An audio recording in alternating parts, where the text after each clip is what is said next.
Right now, I'd like to welcome Claire Pearsall, former Conservative Government Advisor, who joins us for the show for the day. Good morning to you. Morning. Another quiet news day. Another quiet news day in Newstown. Nothing happening, nothing to see.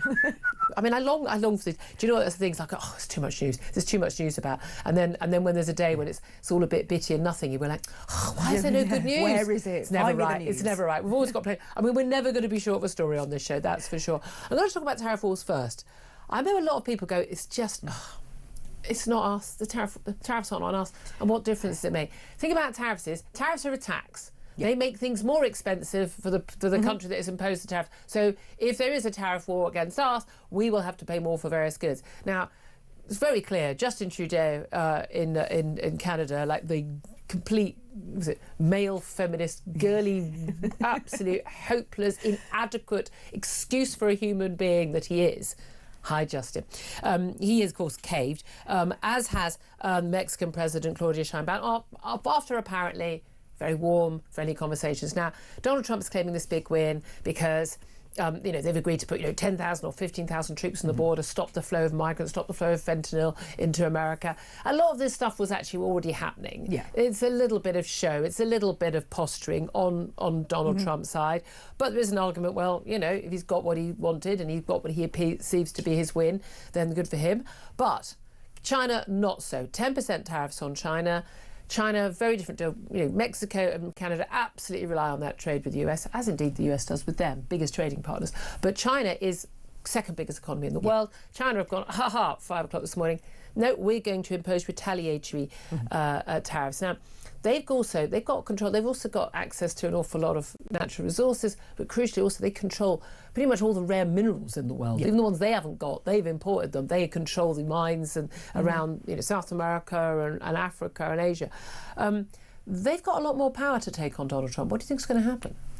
Well, I don't think China are going to back down. That's the one thing that from them is that they are pretty sure with all of the minerals, as you've said, which make all of the chips and solar technology as well. And mobile phones. Yeah, so none of the stuff we use. No, everything we take for granted they've got. And so they'll just sit there and go, OK, fine, we're going to impose these rules on you, but also launching an investigation into Google. Yeah, which I think this is where over I think monopoly. America, over monopoly rules. So I think this is where America will start to take note. That's actually going to have much more of an effect. So I mean, China does have the power to do this. The economic might do this, but also crucially, Xi Jinping not so worried about the next election. Yeah. Not worried about opinion polls, not really remotely worried about his own people. Exactly. Now, this is the thing. Donald Trump came into office. One of the key things, we talk about immigration a lot, we talk about taking on the wokery. It's about the cost of living. People felt poorer because they were poorer. Their standard of living had gone down as a result of inflation. By the way, their inflation rate, nothing compared to what we've seen in Europe because of their cheaper energy supplies. But at the end of the day, tariffs are going to make goods more expensive for American people. That is not going to go down well. So it's quite interesting to see how that works out. What do you think of Keir Starmer basically saying he's not going to criticise Trump? Because I'm quite surprised that he seems to have actually, and I didn't think he had it in him, to actually play this in quite a nuanced, clever way. I mean, I don't like to give too much credit to the man. He's probably done it by accident, but it's almost as if he's learned something to keep your powder dry. But no, I mean, I think this is probably more by accident than design. Yeah. He's over in the EU. He doesn't want to. He can't think of what's going on in the US at the same time as what's going on in the EU and in the UK. Yeah. He just can't cope with that. So I think that's accidental. Yeah. It's interesting because Keir Starmer definitely doesn't like to offend people. He's always so careful with his words, isn't he? Apart from when he's talking about the British people and he thinks we're all far right and disgusting bigots. It's funny, isn't it? The only people he doesn't mind insulting is us. Should we have that on a T-shirt? Yeah, I mean, exactly. We say we're all far right now. Well, we are all far right now, according to Angela Rayner, the Deputy Prime Minister, who has an incredibly wide-ranging brief, which is interesting because, of course, we know from this new book, being serialised in the Sunday Times, that she has no time for him. She thinks he couldn't run a bath, let alone a country. And fair point. She's been remarkably accurate on that. I wouldn't trust him to run a bath either. He'd probably overflow it everywhere.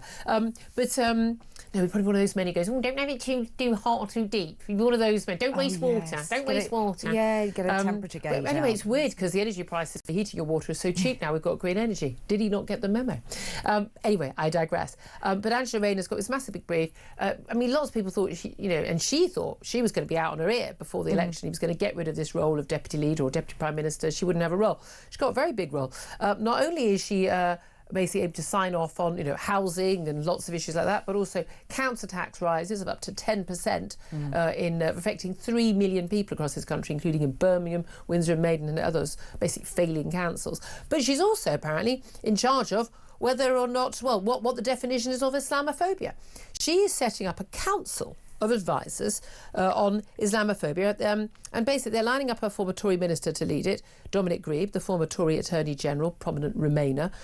He's not a Remainer, he's a Remoaner. He's someone who tried to stop Brexit from happening. Never forgive, never forget. But they basically want to draw up an official government definition for anti-Muslim discrimination to provide advice to ministers on tackling Islamophobia and all the other issues. I mean, I don't know about you, I'm thinking of what's been going on in the news in the last couple of years. All the things we've had, the terrible things that have happened in this country. And I definitely think that, tackling Islamophobia is absolutely the number one issue for most British people, isn't it? I mean, it's the number one issue, isn't it? That's the big problem. Yeah, everything. It's going to be one of the lead issues when you go into the local elections. It is utterly ridiculous. We've been round this block before. There was an all-party parliamentary group that were looking into Islamophobia. They came up with a report. Led by Wes Streeting. And it's been rejected. It was too wide-ranging. And it was accepted by the Labour Party. Yes, but by everybody else it was rejected. But basically they stated that Islamophobia is rooted in racism and is a type of racism that targets expressions of Muslimness or perceived Muslimness. So that, of course, includes criticism of, of the veil, of any sort of Muslim dress. Well, I absolutely 100% object to people wearing a burqa on London streets. Yeah. The same way France has banned it, quite rightly. I would have exactly the same ban. I think it's antisocial. I think it's divisive. I think it's an expression of a political ideology, which is not one I do definitely not espouse. And it's othering, and it's bad. It's bad for the women who wear it, and it's bad for the country. Yeah. Apparently, that would make me Islamophobic. It would criminalise you. You could actually be arrested for that. And it also, anybody who's left the Muslim faith who wants to come out and say, this is why I've done it, these are the reasons behind it, would also then be a criminal. Yeah. So any kind of free speech just goes right out of the window. And this is a really scary moment. These are blasphemy laws that are coming in via the back door. Well, not even really, but via the back door. Probably right in the front door. They're knocking on number 10 and going, hi, can we have a photo op? Exactly. And you can be critical of Islam. You can be critical of what it stands for. You can be critical of all religions. Absolutely. Last time I looked on a technicality, we were a free country. And that's it. And that's the really worrying aspect. So why are they being treated differently to every other religion? One of the candidates, 16 candidates shortlisted for the council, is Kwari Asim. He's a Leeds imam. He was dismissed as a government advisor by the Tories in 2022 after he backed calls for a ban on the film The Lady of Heaven. This is a film about the Prophet Muhammad's daughter. And there was outcry. There were basically a mob. Let's call it what it was. There were a mob of Muslim men standing with placards outside the cinema that was showing this film. And basically, the guy running the cinema had to come out and sort of say, no, we've stopped showing it. Because people are terrified. This is mob rule. Yeah. This is threats of violence winning. This is absolutely outrageous. I mean, I'm sorry. You don't get to decide what film is shown in a cinema. There are plenty of things I wouldn't like, but I don't want to stop people seeing it. I'm not in favour of that sort of censorship. It's outrageous. It's based on threats. The fact that one of the guys even being shortlisted for this is someone like that. And we all remember that image, don't we, of Angela Rayner in her local constituency courting Muslim votes. And again, I don't think anyone should be courting Muslim votes or Christian votes or atheist votes. You should be courting votes from people from, are you a family? Are you worried about schooling? Are you worried about crime? That's got nothing to do with the colour of people's skin or their religion. Okay, people should not be dividing people by those things. A black woman has as much with a teenage child has as much concern about the things I've got concern about as I have as a white woman. If you're unemployed or if you're pensioned, it's about what you're doing in your life, not the pigmentation in your skin or which particular religious text you follow. I don't really think that should be the thing. And there she was. She normally dresses, there's a lot showing on occasion. She's entitled to do whatever you want and don't care. But when she's in with this meeting, imams and Muslim so-called community leaders, self-appointed, always men, she's got a little high neck, she's got long sleeves, she's got a long dress, and she's like this. Nothing like the Angela Rayner we see. Yes. Now I'm sorry, That doesn't fly with me. I do not trust this woman on this. Labour Party are so obsessed with trying to court the so-called Muslim vote, which I don't think should exist in this country, as in people should vote according to what their views and their needs are, nothing to do with that. I think we are in really dangerous territory, and we're already in dangerous territory because we've got a de facto blasphemy law, because people are too scared to speak up because they know, not they think, they know they will face death threats. Yeah. And they're going to compound it. Well, this is it. And even if it's the police not looking at these particular crimes, then those community groups absolutely do. And they'll take it into their own hands, as with the poor teacher in Batley who is still in hiding. Still in hiding with his 4 children. And that's because the community took it into their hands to decide that he was guilty, and nothing else would do. Local MP. Yeah. Kim Lebita still hasn't made a statement. Exactly. On it. Still never mentioned it. A member of your own constituency got into hiding because of threats. Nothing. De nada. Sorry, do you trust these people to give a definition of Islamophobia? What is your definition of Islamophobia? I'd love to hear from you. Give us a call, 0344 499 1000. You can text on 87222. You can get in touch on X at TalkTV. Leave a message on our YouTube page as well. Calls are charged at national rates. Text costs 1 standard network rate message. I would love to hear your thoughts on this, because I've really got massive big question marks about this. And I think, again, the idea that Islamophobia is the big burning issue in this country. I mean, they're having a laugh, aren't they? They really are having a laugh. Let's talk about Harvey Wilgoose, 15-year-old schoolboy, went to school in Sheffield, and he didn't come home. He was stabbed to death at school, not even outside school, not even on the school bus home, as we've been seeing in cases recently when kids went back to school after the Christmas holidays. Harvey Wilgoose was stabbed in his school at All Saints Catholic High School in Granville Road in the city at about 12:17 yesterday. Police paramedics went to the scene. The teenager died a short time after. Another 15-year-old boy has been arrested on suspicion of murder. He remains in police custody this morning, South Yorkshire Police said. Now, we do know that a group of kids, we're assuming boys, mostly boys, had brought in knives and threatened to use knives in the school a week ago. The school went into lockdown a week ago.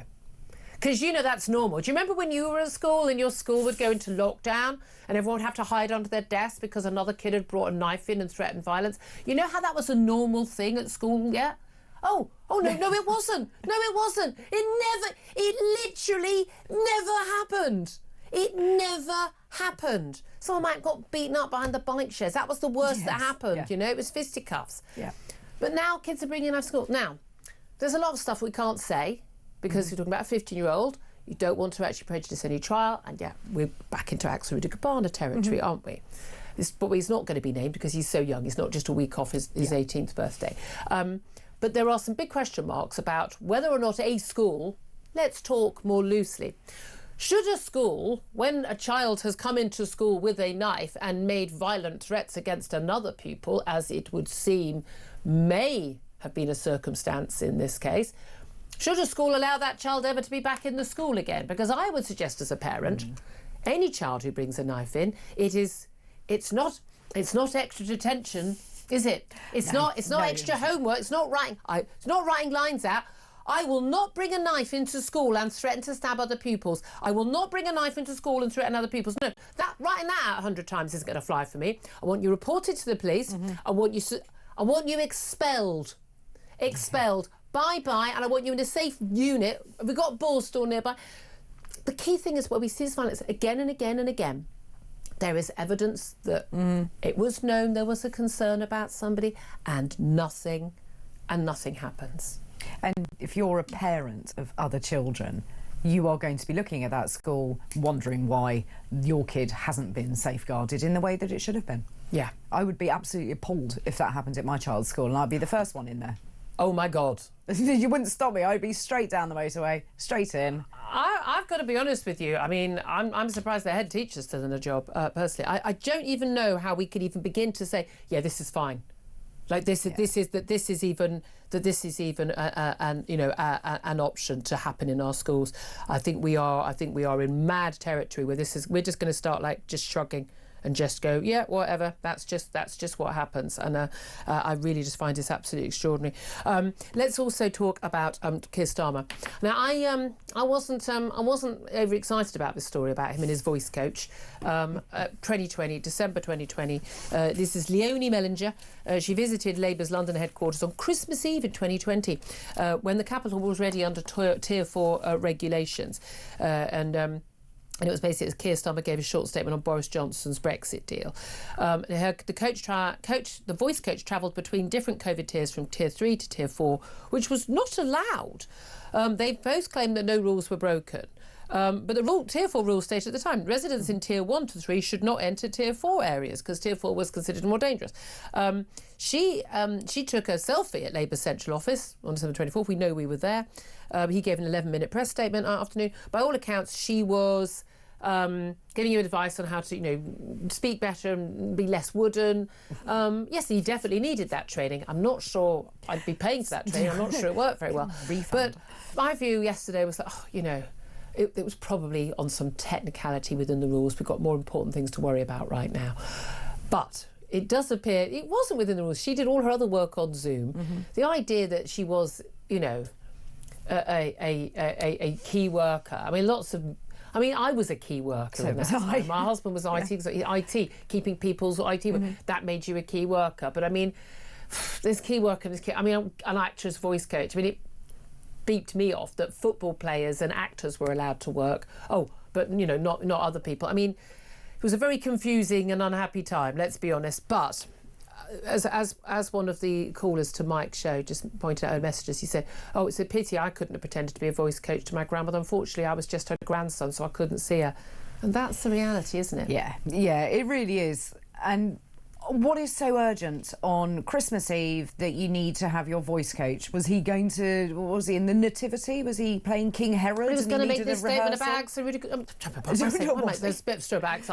back about Brexit, wasn't there? Well, 11 minutes statement. What's the point of that anyway on Christmas Eve? He wasn't the Prime Minister. But also it's the pious nature of Keir Starmer that every single time a Conservative MP did anything they deemed to be wrong and outside of the rules, they were calling for resignations. Oh, yeah. But when it's the Labour Party, it doesn't matter. They didn't do it. It was all within the rules and they were fine. So, no, I'm not having any of this. And I think we probably should have got over it. It is nearly 5 years ago. However, I'm not over it. No, exactly. Really not. But there we are.